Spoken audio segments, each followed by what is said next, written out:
This is very special to me. I know that I'm kind of being pithy and, silly about hauntings and ghosts, but this is a really special place. And it's places like Ireland that we can do things like this in. It is places like Ireland. It's small and it's historic, and there's a limit on space that we can have a tourist attraction and somebody open enough to live there and share that space with other people. I feel so lucky to be here. I feel lucky enough that Sean, let me wander around his home, and like he's trusting enough to do that. And this is a small enough community and a small enough country where it feels like that won't be taken advantage of. And people who make their way here for the hauntings or for the hidden gold or whatever it is, it's just something special. Hell yeah. And time for the outfit reveal. Huh? Cute, right? So this I thrifted. It was originally a full-length tweed skirt, and I upcycled it or something. And I wear it all the time now instead of a long tweed skirt.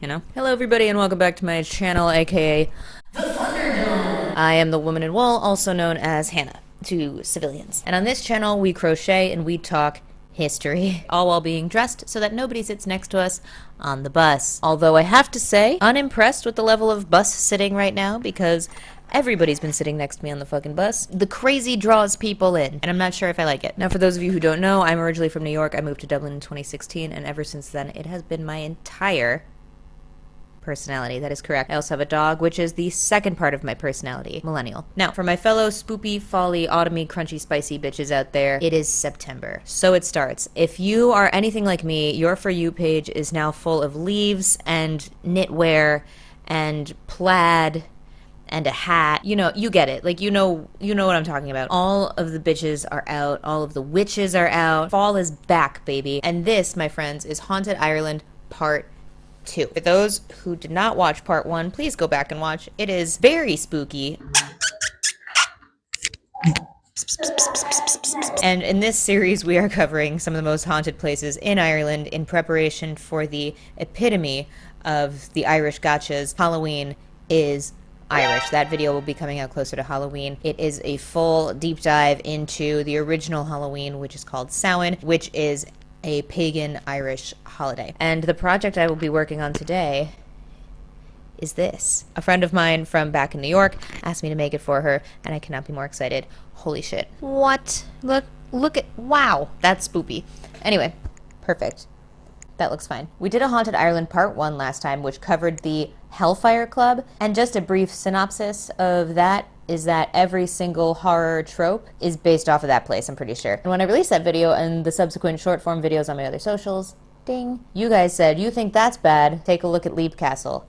And I did. Holy shit. So today we're covering Leap Castle and how somehow haunted Irish buildings just hit that much harder than any other haunted buildings. Leap Castle has been dubbed the most haunted castle in the world by more than one source. Like almost every source I could find called it the most haunted castle in the world. And just to let you know, while doing the research on these videos, like on haunted videos, there's not too many academic sources on them. Weird. Like in my other videos on the Irish language and Irish calendars and stuff like that, it at least has a lot of like academic sources and studies behind it. Google Scholar was a big resource of mine. Here it's just kind of like, and they say the ghost haunts the place to this day, and like not a lot of colleges are reaching on that one. So from my sources, it has been dubbed the most haunted castle in the world. It seems Leap Castle has been a home, a fortress, and a tomb. From what I can see, Leap Castle was built probably sometime around 1250 AD, although the exact nature of its construction is unclear and the original date is not exactly clear either. I did find one source that said it was built in 1500, but from what I can see, this is just when the hauntings started, all the spoopy shit, and we like old stuff here, so we're gonna go with 1250. The castle was built by the O'Bannon clan, and they called it Liam Banan. Fuck me. Sorry, guys. Or Leap of the O'Bannons. Why Leap? Why not? I didn't name it. I don't know. Ladies and gentlemen, it would not be a Woman in Wool episode without technical difficulties. I had a whole ass video here talking about why it was called Leap of the O'Bannons, and of course, the one video I needed is kaputs. I have so much footage of this day, and this is the only video I really needed. Look at me talking there with absolutely nothing coming out. Just watch. Just watch. Anyway, it's called the Leap of the O'Bannons because the two O'Bannon brothers that originally built the castle were fighting over who gets to be the chieftain of that seat. And instead of using their words like normal people, they decided that they would display their masculinity in the straightest, cissest brother way possible and jump off of the rocky outcrop that the castle was originally built on. Whoever survived gets to be the leader of the clan, and that is exactly what me and my brother would do if we were 8 years old and fighting for a throne. I do, however, like my outfit. Everybody feel free to comment on how cool my outfit is and how vintage I look. That would make me feel a lot better. Thanks. Now, the O'Bannons were actually just the secondary chieftain of this area called Cool Derry. Like regular Derry, but smokes a cigarette out on the train tracks. And they were just below the O'Carroll clan in this area. So the O'Bannon clan did own this castle, but the O'Carroll clan owned them, so it was kind of like a little bit of an umbrella kind of shape of ownership. So yeah, the O'Bannon clan was kind of like the O'Carrolls. Bitch. Probably not. Probably just like a chain of command, you know? And from 1250 to 1500, there is kind of a hazy timeline of what happened to the castle in these nearly 300 years, which is great for fostering ghost stories and urban legends. And in this time period was when the O'Bannon clan lost the castle to the O'Carroll clan, or the O'Carroll clan took it over. And again, I can only assume it was violent since there are not many sources on what happens in between these years. If you do know or you do have sources, please drop them down below. I am so curious to figure out how it changed hands over this 250-year period. To be honest, I can only assume through diplomatic means and civilized conversation. Nothing stabby at all. Just kidding, it was probably stabby. Yeah, you're probably right. And there are records of battles in this time period, but the proverbial upline was kind of taken over. And in 1513, the Earl of Kildare tried to take over the castle as well. His name was Gerald Fitzgerald. I mean, even parents in the Middle Ages had to have known, right? Like they heard it, right? Like they heard it. Our baby boy is so beautiful. Oh, he is. Now, I know we've been thinking about a name, and our last name is Fitzgerald, so I was thinking that I couldn't agree more. Gerald it is. That's fucking hilarious, right? And they just fucking high five, teach their kid how not to get bullied, I guess. So even though Jared Fitzgerald did take over the castle for a certain period of time, by 1557 it was back in the O'Carroll hands. Jared Fitzgerald. Bite. Now this family, not exactly the Brady Bunch. They had a reputation for being both insane and violent, which makes for a great movie, but not a great family dinner time. Now, I know we all have that one relative that shows up and debates you on the concept of global warming, but at least everybody left with all their fingers, you know? These guys were volatile. Like I said, the castle was already in existence for roughly 300 years by the time the 1500s rolls around, and by 1532, this is the year where ghosts and stories and the mythology and the legend of Leap Castle starts to build. In 1532, the head bitch in charge, Mulrooney O'Carroll, dies. He was the sitting chieftain at the time. And of course, an all-out family feud breaks out to debate on who gets to be the next HBIC. Come out and fight me, baby! Come out and fight me, will you big lump of shit! And the eldest son of the time was named Thaddeus. At that point, the name demanded respect and authority, but in my time, it demanded a swirly in the middle school bathroom. He was not only the sitting heir to the O'Carroll clan, but also a priest, and I can only assume this is the medieval equivalent of having me be a supermodel doctor lawyer to my parents. Can you imagine the pride swelling in a medieval parent's face? My son is the heir to my estate, and a priest, and then every girl's mom in the area tries to set her up with him. Honestly, that might be pretty annoying. But at this point, Thaddeus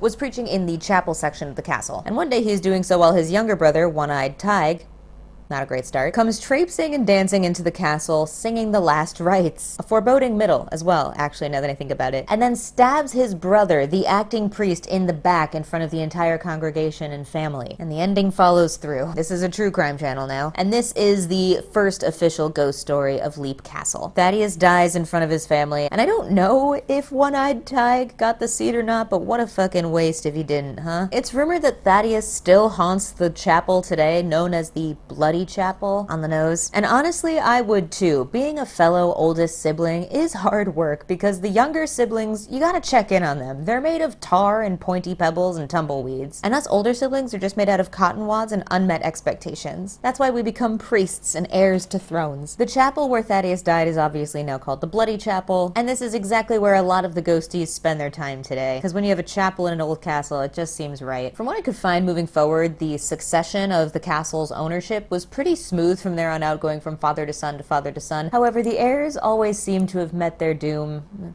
early and messily. As Katie from the Who Did What Now History podcast would say, they had a bad case of the murders. But not only from their own family, from their rival clans and sworn enemies as well. like a normal person. You know, your sworn enemies. But let's stick with the O'Carrolls for a minute because it was during this ownership where something else happened before we start talking about the other owners of this castle. So we're gonna have to jump timeline. 1922, there was a fire in the castle. We will get to that. It was a big year for Leap Castle. So in 1922, while they were repairing the castle from this fire, they happened across a big old pile of skeletons. Yep, they were found in a special little murder room, connected with the O'Carroll clan, because of course it was. Haven't you been listening? Workers in this castle found this medieval version of a ball pit underneath a trap door. It would open by surprise when the O'Carrolls invited their enemies, or just people they decided needed to die, over to the castle. When this trap door opened, people would fall through into the floor where there were lots of big wooden spikes, because of course there were. Holy shit. You know how creative you have to be to like think of that? Like, would you not get into interior design then at that point? Like, if you're thinking of things, you're like sitting alone in your room, you're like, you know, it would be awesome. Had a big old trapdoor with pokies. Go. Right? And then your friend's like, you need therapy. Like, that you just, like, what? Just get a job in interior design. Just be normal for Anyway, without getting into too much detail, because this isn't actually a true crime channel, the spikes would unalive these folks, slowly but surely, like a tiny weenie sausage on a sharing platter. Oh, the worst part? What was the worst part, you asked? What was that? Well, there was not just that, but it was the fact that the O'Carrolls would listen to these people screaming and dying in the room above the cavern. The O'Carrolls and their favorites is what I wrote down here. Just being at a party like, oh my god, this is a great party. Really good food. This is great. It's just, I keep hearing something though, is that, oh, the screams of the innocent? Yeah. You want a drink? No. No, thanks. I have to use the bathroom. Mom, can you come pick me up? Oh, to be the favorite guest of a medieval noble family. They even had a whole Red Wedding-esque type massacre. That's right, a Game of Thrones reference. Now you know it's bad. The McMahon clan had been training the O'Carroll clan in a new type of combat that had come out. I say that like it was some sort of Instagram trend or something. New form of combat just dropped, hit me up. Something all the more stabby and violent, I'm sure. All the better to steal the seat of the throne with, my dear. So that was the McMahons' mistake number one. To avoid paying the McMahons for their services, they invited them to a thank you dinner. The dinner did come complete with poison, so free training. So the McMahon clan also haunts Leap Castle, and a dark tale eludes the castle today, that once a year the owners receive a faxed invoice for this unpaid charge. Training cost life. Just kidding, but how fucking funny would that be? It's not funny. Before we move forward, here is another little haunting story while I walk through Leap Castle. So one of the hauntings that people say that they see is a Victorian governess taking care of two little girls. While the governess is said to be dressed in Victorian garb, the girls are a lot older, said to be from the end of the O'Carroll line or more towards the beginning of the next owners, who are called the Darbys. The little girls are named Emily and Charlotte. Emily was the oldest and was rumored to have been a little girl that fell off of the castle roof. Reports from the Ryans include hearing a little girl scream and fall off the roof while being cut off by her eventual landing. That would literally make me piss myself 100%, throwing up with anxiety. I sweat over emails. I don't even know how they cope. The other little girl's name is Charlotte, and she is seen following around Emily and her governess. She is said to have a quote-unquote deformed leg, and I'm not entirely sure of her story.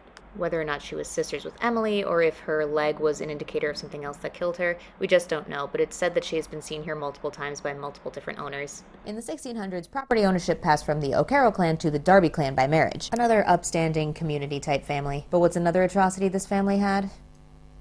The Darbys were English. I'm just kidding. I love the English, but you cannot deny that they did have a murder and pillage streak in them for a long time. So guess what happens next? Jonathan Darby, head of the castle, was rumored to have hidden large amounts of gold throughout the castle in various pieces, just in different spots all around the ground. Now what's fun about this is that the servants who helped him hide all of his treasures were guaranteed never to tell a soul, by virtue of being deleted from the planet by John Darby. Now Mr. D was said to later in life have quote-unquote lost his mind, which to me always reads as an old-timey way of saying got dementia. That's just what I assume. I have no proof, but he did forget where he hid his treasure, which leads me to believe it was dementia. Many still say the treasure is hidden amongst the castle grounds today, and honestly, this looks like a job for me. With a few cocktails, a few friends, and a few we could probably get to the treasure in no time. Give us a bank holiday weekend and enough determination, and I'm pretty sure we could do anything. I'll fucking find it too. Do you know how expensive it is being alive?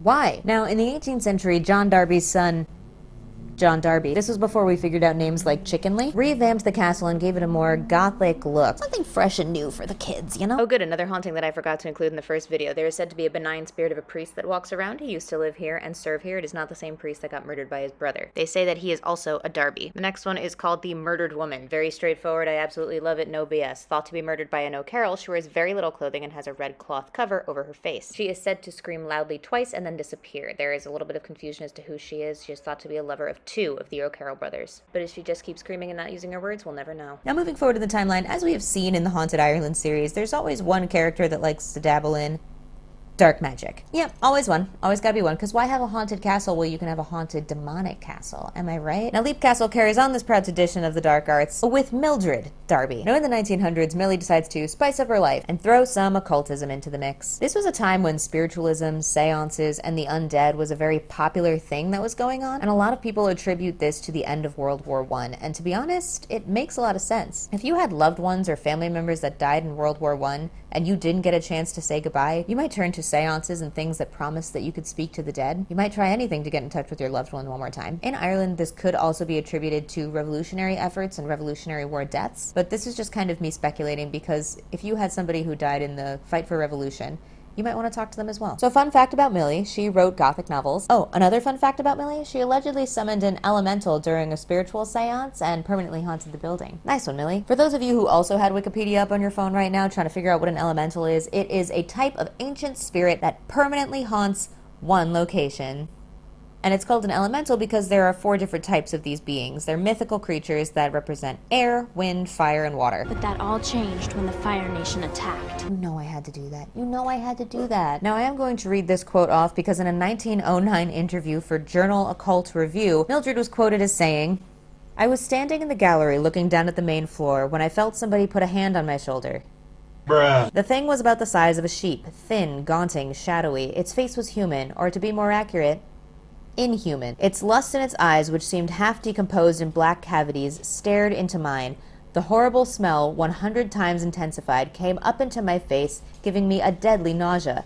It was the smell of a decomposing corpse." Nope. Nope, nope, nope, nope, nope, nope, nope, nope, nope, nope, nope, nope, nope, nope. You can pay for my therapy, Mildred. If I even, let's say I did have an experience like that where I had summoned some sort of elemental mythical being and it came up to me and was like, you know, I would leave and then never speak about it again. Because if I did tell that to somebody, including any kind of mental health professional, I would be carted off by the white coat men. Like, yeah, and then it just stared into me with its decomposing eyes. Oh, I see. Get her, boys. To be honest, both of the places that we've covered in Haunted Ireland so far have been a kind of mixed bag of different types of hauntings, like a pick and mix. Ghosts, demons, permanent elemental spirits. Gotta keep it spicy. Now, the castle was burnt out in 1922 by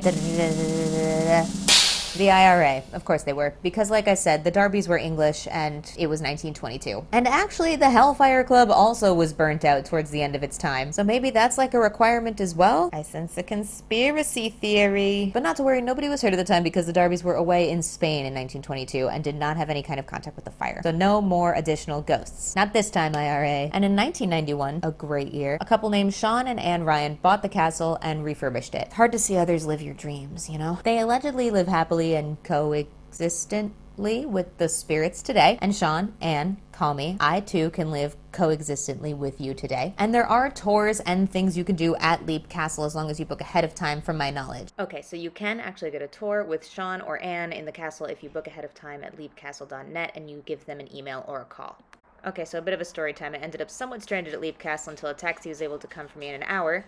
But because she might literally be an angel on Earth, Anne Ryan was able to give me a ride back into the town of Roscrea to help me out. When I asked her if she had seen any spirits there herself, she enthusiastically said, "Oh, yes, I have." We got to chatting and she let me know that she used to actually work a lot and didn't get a chance to get a quiet moment in the castle, and it was mostly her husband Sean that would come in contact with the spirits. Till one night she got a quiet moment to herself to finish the newspapers that she was starting to read. She was interrupted by the tinkling of glasses and a full chatter conversation like you would hear in a crowded pub. She described it like opening a door to a crowded pub when all the noise flooded in at her at once. When she went to investigate, the noise stopped as suddenly as it had started, but since then she's seen specters and spirits all throughout the castle. I am going to be trying to get to Leap Castle, so if you've seen dispersed footage throughout this video, that means I totally went. Very cool. I'll give you a breakdown on how haunted I think it is now. This place, it doesn't feel haunted. Like you come in and it's just beautiful and it's a sunny day, it's warm, there's a chicken coop, there's like a greenhouse, there's flowers everywhere. But then you let it kind of stay quiet and you can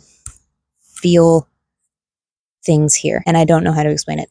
And I'm quite the skeptic. I'm quite the, like I said, kind of it's haunted. Okay. I continue to hear footsteps just around. I feel like there's somebody breathing right around me. And this could be just somebody around, maybe, but it gives off a feeling that you're not alone and that this place holds thousands of stories of people just like me who met their end in a way that wasn't fair and wasn't kind, and that you can feel that here. You can definitely feel that here. It doesn't make me uncomfortable. It makes me reflective and it makes me question.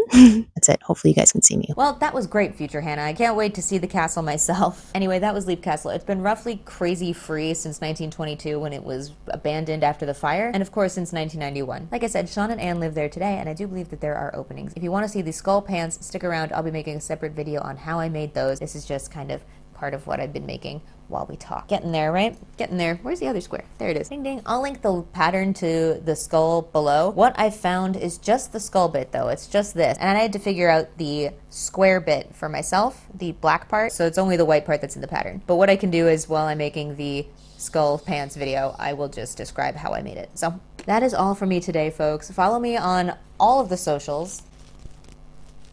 Take a look at these videos here if you're interested in more. I'm on all of the socials except for X or Twitter or whatever, and Threads because they're not available in Ireland. Comment below how much you love my eyeliner, it's very Twiggy themed, and how much you love my outfit, and buy my stuff on Etsy. Alright, I think I've said enough to turn you off from watching me ever again. Love you, have a great day, and keep it vintage. Gotta think of an outro. Love you, bye. Because, fashion. Now, for my fellow spoopy, folly, autumny bitches out there. Oh my god. I haven't written the video yet. Because what, bitch? We're just soft little things. What the fuck? That's a trauma on its own. Thanks for the training, you guys. You want some food? Oh, excuse me.